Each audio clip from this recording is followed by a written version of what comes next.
9명의 그 사망자를 낸 그 시청역 역주행 사건의 그 풀리지 않는 그 의문점을 들여다보면 참 희한한 구석이 많아요. 있을 수 없는, 보통의 경우에는 그 생기지 않을 그런 일들, 벌어질 수 없는 그런 일들이 이 역주행 사건에는 그 유독 또 밀집 또 몰려 있다는 것입니다. 여러 가지 그 평범치 않은 그런 우연이 모두 또 이 사건에 그 조립된 것처럼 그렇게 보일 지경인데요. 첫째는 그 사건이 발단이 된 그 일방 통행로로 차가 그 진입한 그 지점에서 그 시작이 됩니다. 그것도 그 40년 경력 그 무사고 운전자의 그 손에 의해서 말이죠. 주차장에서 나와서 그 초보 운전자라도 그 차도 본선의 그 우합류도로처럼 교통의 그 흐름상 자연스럽게 그 우회전을 타는 게 그 도로의 그 특징인데요. 그런 그 특성을 감안을 해보면 그 길 건너편의 그 일방 통행로까지 그 차가 관통한다. 이거 참 그 이해가 그 쉽게 안 되는 대목이죠.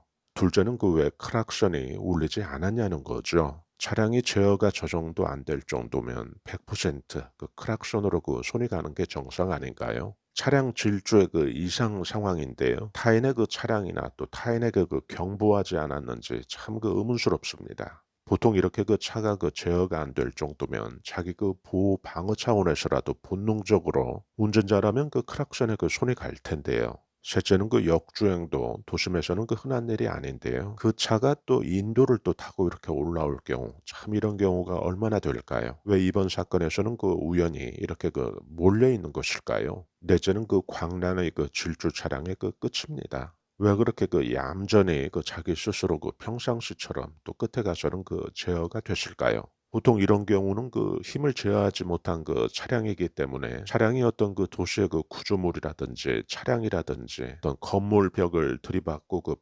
반강제적으로 그 힘이 제어가 되는 게 보통의 경우잖아요. 제어가 안 된 차라면요. 그런데 운전자의 그 의지로 자연스럽게 그 제어가 됐다는 것, 브레이크가 그 작동이 됐다는 것 참 신기합니다. 그 제어가 그 200여 미터 그 광란의 질주를 하는 사이에는 말을 안 들었다가 광란의 그 질주 그 끝에서 갑자기 이렇게 제어가 됐다는 게 이게 참 그 신기합니다. 다섯째는 그 이 부분 이야기하지 않을 수 없습니다. 그 경황이 없더라도 그 많은 그 사람을 치인 그 차의 그 운전자 그리고 동승자는 희생자들에 대한 그 무거운 그 중압감이 그 어마어마했을 텐데요. 저런 경우까지 그 간다면요. 그런 그 감정의 그 일면은 전혀 그 보이지 않는 것일까요? 보통 저 정도 되면 그 이제 나 죽었구나. 하늘이 그냥 노랗게 그 보이는 그런 경황이 되지 않을까요? 그 날벼락 맞은 그런 기분일 텐데요. 그런데 운전자라는 분은 그 동료 그 버스 기사한테 전화를 해서 그 "형 나 그 급발진 난 것 같아." 또 옆에 있던 그 동승자는 "나도 죽을 뻔했어." 이런 그 언어 표현에서 나오는 그 사람의 그 감정이 저런 그 큰 그 사고를 낸 사람의 그 상황 그런 정황과 비추어 보면 참 이게 좀 많이 이해가 안 되는 거죠. 저는 그 이번 사건의 그 직접적인 또 제 일은 아니지만 참 그 억울했습니다. 사람의 그 인생에 대한 그 억울함이 또 크게 와닿더라고요. 서울 그 한복판 그